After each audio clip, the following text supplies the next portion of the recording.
Bonjour mes chers étudiants, j'espère que vous allez très bien. Donc on se retrouve de cette façon exceptionnelle pour essayer de terminer le cours de contrôle de gestion. Comme vous savez, actuellement nous traversons une période très difficile avec cette pandémie de Covid-19. Donc j'ai décidé de vous filmer le reste de la matière, sachant bien que avant la suspension des études, il nous restait une seule séance. Donc j'ai décidé de vous la filmer. Bien sûr, si vous avez besoin encore des explications, vous pouvez toujours me contacter, je serai disponible. Et le document ou bien le support, vous allez le recevoir très bientôt. Donc, euh, donc par rapport à notre plan, on a déjà entamé le deuxième chapitre. Mais ce que je vais essayer de faire avec vous, c'est de balayer les deux premiers chapitres. Rapidement, bien sûr, je vais passer parce qu'on a déjà donné assez d'explications au niveau du cours, mais juste pour vous rafraîchir un petit peu la mémoire. Alors, dans le premier chapitre, c'est-à-dire le chapitre préliminaire, nous avons essayé de parler de l'émergence et de l'apparition du contrôle de gestion dans les organisations. Pour cela, on a essayé d'établir une sorte de fiche d'identité au contrôle de gestion. On a parlé également des objectifs du contrôle de gestion et on a terminé par une petite comparaison entre le contrôle de gestion et les autres formes de contrôle. En l'occurrence, on a parlé de l'audit. Alors, le contrôle de gestion, on a dit qu'il a fait sa naissance aux États-Unis d'Amérique.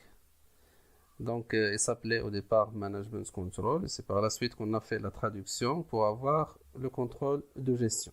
Donc, on a parlé de l'étymologie de ce concept. On a dit que la traduction a été imparfaite. Pourquoi? Parce que tout simplement, le terme control en anglais veut dire la maîtrise, alors que généralement, le terme contrôle en français a un sens qui est négatif et péjoratif. Et donc, on peut dire qu'on a perdu un petit peu de sens quand on a fait la traduction du terme management control au terme contrôle de gestion. Alors, par rapport à ses origines, le contrôle de gestion est apparu au sein de deux grandes entreprises américaines des années 1920. On parle ici de General Motors Company, une entreprise que vous connaissez très très bien, c'est une entreprise de construction automobile. Et l'autre entreprise, c'est DuPont de Nemours, qui est une entreprise qui fabrique les poudres à canon. Alors, on a parlé également de cette relation entre ces deux entreprises qui avaient les mêmes actionnaires à l'époque. Donc, quand le contrôle de gestion est apparu au sein de General Motors, ces pratiques ont été reprises par DuPont de Nemours. Alors, concernant l'apparition du contrôle de gestion, elle est située généralement vers les années 1920. C'est-à-dire juste avant la crise économique de 1929. On a dit que c'est une époque qui était favorable pour les entreprises dans la mesure où il y avait une situation où la demande dépassait l'offre. C'est une situation avant la crise économique. Alors, cette situation qui a été favorable pour les entreprises a permis aux entreprises d'augmenter leur taille et de faire de nouvelles implantations en termes d'unités. C'est ce que nous avons essayé de faire à travers cette simulation, une simulation d'apparition de contrôle de gestion. Alors, on est arrivé à une conclusion qui nous dit que à partir d'un moment donné, lorsque la taille d'entreprise atteint un seuil critique, on n'arrive plus à avoir les ressources humaines pour gérer uniquement avec les associés ou bien les actionnaires. Donc, on est obligé de recruter des personnes de l'extérieur. Alors, à ce moment-là, il faut déléguer sous forme d'objectifs. Et bien sûr, il faut revenir par la suite pour contrôler les réalisations. Et on a appelé ça la philosophie et l'esprit du contrôle de gestion. Donc, le contrôle de gestion, d'une façon très simple, est une démarche de gestion qui se base sur deux étapes essentielles. La première, c'est la délégation sous forme d'objectifs, c'est-à-dire vous fixez à vos collaborateurs les objectifs à atteindre et par la suite, vous venez pour contrôler les réalisations. Et donc, on est arrivé à une conclusion qui nous dit que les deux éléments essentiels qui étaient derrière l'émergence du contrôle de gestion au niveau des organisations, c'est d'abord l'environnement économique favorable, qui a permis aux entreprises d'entamer des démarches d'expansion en termes de taille, et la complexité liée à la gestion, suite à cette augmentation de taille. Et donc, on avait besoin de ce système, de cet esprit qui consiste à déléguer sous forme d'objectifs et par la suite contrôler les réalisations.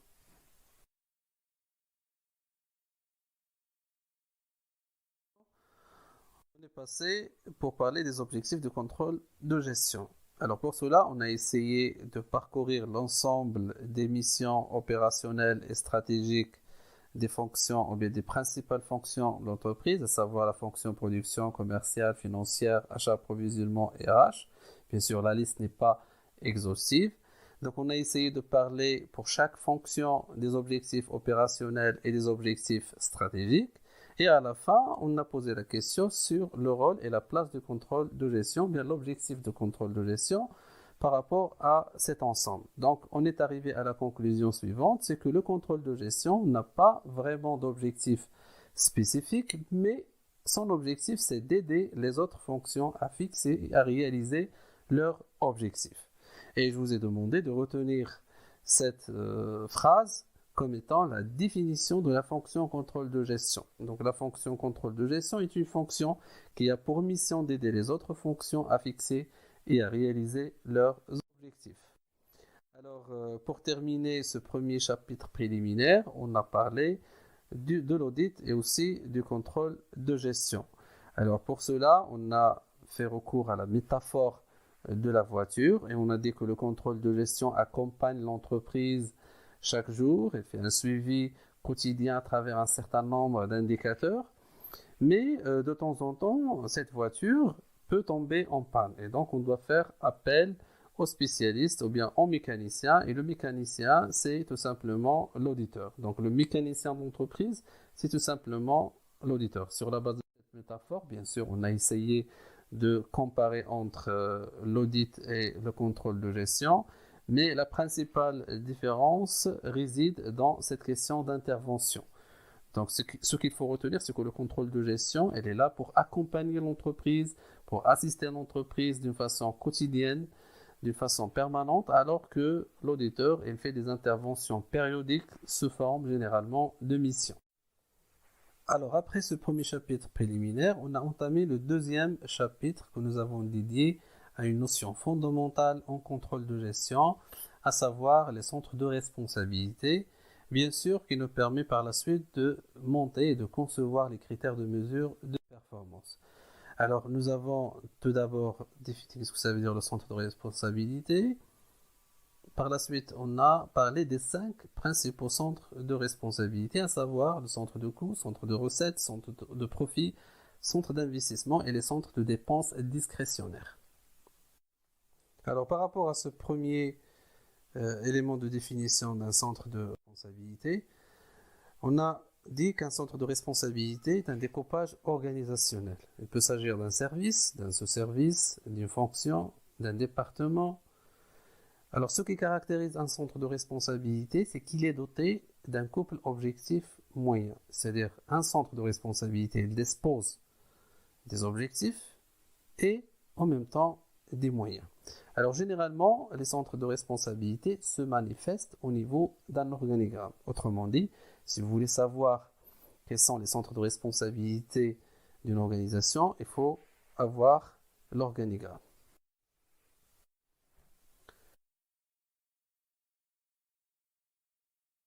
On a dit le centre de coût, c'est tout simplement un centre qui a pour objectif de minimiser les coûts. Mais attention à la qualité et également au délai. Généralement, la fonction type qui reflète un centre de coût au niveau d'une entreprise, c'est tout simplement la fonction production. Parce que la fonction production est là pour mission de minimiser les coûts de production, bien sûr, tout en gardant un minimum de qualité et aussi le respect des délais. Et donc, on a imaginé un certain nombre d'indicateurs de performance qui sont basés sur le coût, la qualité et le délai. Le deuxième centre que nous avons vu est le centre de recettes. Alors, comme son nom l'indique, il s'agit tout simplement d'un centre qui a pour objectif de maximiser les recettes, c'est-à-dire tout simplement de maximiser le chiffre d'affaires, ou bien tout simplement le volume de vente réalisé. La fonction type qui reflète ces objectifs au niveau des organisations, quelle que soit leur nature et leurs activités, c'est la fonction commerciale ou bien le service commercial, parce que son objectif, c'est de maximiser les ventes et de maximiser le chiffre d'affaires. Et bien sûr, on peut se baser sur ce volume de ventes réalisé pour juger la performance d'un centre de recettes et donc d'un service commercial. Mais nous avons relativisé cette performance par rapport à deux dimensions, c'est-à-dire la politique de remise ou bien la politique de réduction pratiquée par l'entreprise et également les délais de paiement accordés aux clients, parce que ce sont deux critères qui peuvent drainer à l'entreprise un chiffre d'affaires supplémentaire, mais qui peuvent tout simplement endommager la marge bénéficiaire et la trésorerie pour le délai de paiement. Le troisième centre de responsabilité que nous avons présenté est le centre de profit. Alors, le centre de profit regroupe, si vous voulez, les deux dimensions précédentes, parce qu'un profit, c'est tout simplement les recettes moins les coûts. Et donc, nous avons ici la première mission qui consiste à maximiser les recettes, donc à maximiser le chiffre d'affaires, et en même temps de minimiser les coûts. Et donc, les critères de performance qu'on peut utiliser pour juger la performance d'un tel centre sont, par exemple, le résultat, le taux de marge, etc. Autrement dit, tout indicateur ou bien ratio qui regroupe à la fois une dimension de recette et une dimension de coût. Le quatrième centre de responsabilité que nous avons vu, c'est le centre d'investissement. Alors le centre, ou bien un centre d'investissement, c'est un centre également de profit. Pourquoi? Parce que l'objectif d'un investissement, c'est de dégager le maximum de recettes, bien sûr prévisionnelles dans l'avenir, et tout en minimisant le coût d'investissement ou bien les dépenses d'investissement. Alors nous avons dit, pour distinguer un centre d'investissement d'un centre de profit, il faut voir est-ce que la personne qui est en charge est le propriétaire. Et bien sûr, un centre d'investissement nécessite beaucoup d'explications parce que ce sont des critères qui sont purement financiers que nous utilisons pour juger la performance d'un centre d'investissement comme la vanne, le tir, etc. Mais bien sûr, c'est un cours à part au niveau de la finance.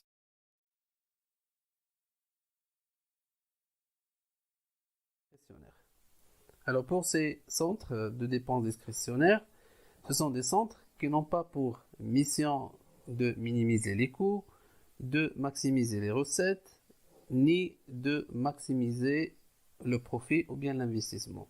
Et donc, ce sont des centres, ou bien ce sont des services, ce sont des départements qui ont pour objectif d'aider les autres fonctions. Leur mission principale est une mission de support. Bien sûr, au niveau des organisations, il existe plusieurs fonctions qui jouent ce rôle, comme par exemple le service moyens généraux, la fonction RH ou bien le service personnel, et aussi le contrôle de gestion que nous sommes en train de voir dans ce cours. Parce que comme on a dit tout à l'heure, l'objectif de contrôle de gestion, c'est d'aider les autres fonctions à fixer et à réaliser leurs objectifs. Bien sûr, on a essayé d'appliquer et de discuter l'ensemble de ces centres, ces 5 centres de responsabilité sur des exemples d'organigrammes.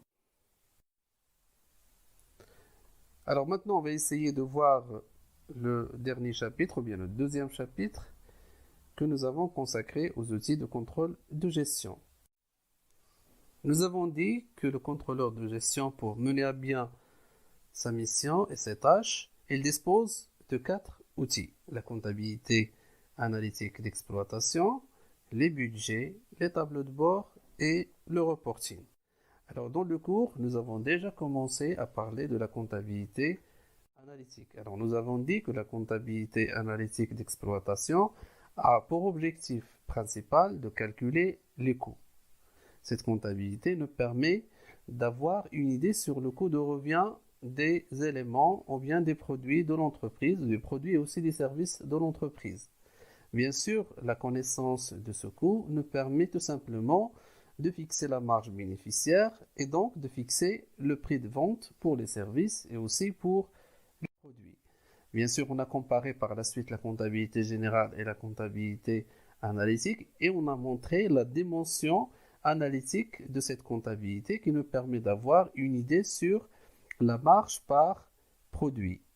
Et donc, cette marge-là nous permet d'avoir une idée sur les produits qui sont rendables et par la suite de prendre des décisions qui sont des fois stratégiques, comme par exemple d'abandonner la production d'un produit trop déficitaire ou bien tout simplement de renforcer notre position sur un produit qui est excellent au niveau de la rentabilité, etc.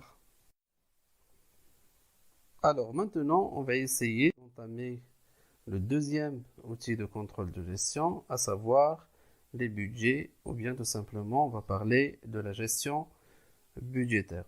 Alors, je vais essayer de reprendre l'ensemble des explications que j'ai déjà données au niveau du cours par rapport à cet outil, afin d'atterrir et de terminer le reste du cours.